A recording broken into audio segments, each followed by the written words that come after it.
Réduites depuis toujours à chanter et à faire des besognes bénévoles au service de la communauté, les femmes kagnalènes du département de Bignona qui se sont organisées en entités veulent désormais prendre leur part dans les politiques publiques de développement.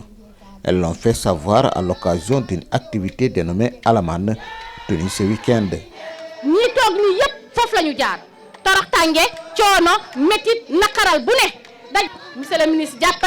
Toutes ces femmes sont passées par toutes les difficultés. Elles ont connu toutes les émotions. Donc, monsieur le ministre, nous vous demandons de nous aider. Nos mamans sont très fatiguées. On pense que nous n'avons pas droit au financement, alors que le département de Bignona repose d'énormes potentialités. Donc, si ces femmes accèdent au financement, elles pourront donc travailler et s'en sortir. On dit que si on leur donne du financement, elles ne rembourseront pas, ce qui n'est pas exact. Il n'y a pas plus brave que ces dames.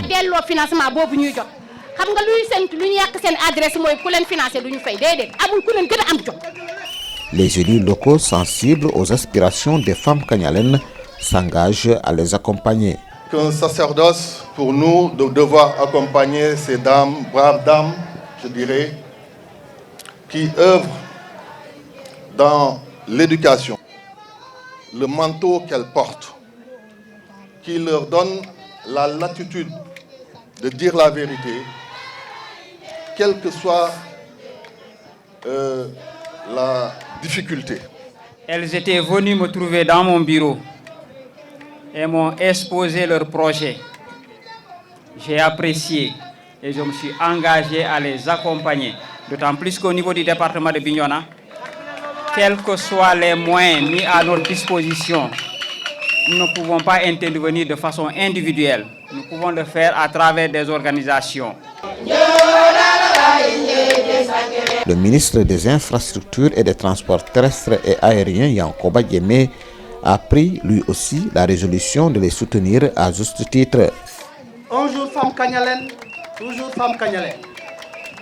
Parce que quel que soit l'âge, elle accède à des services et donne à la société ce qu'elle sait faire.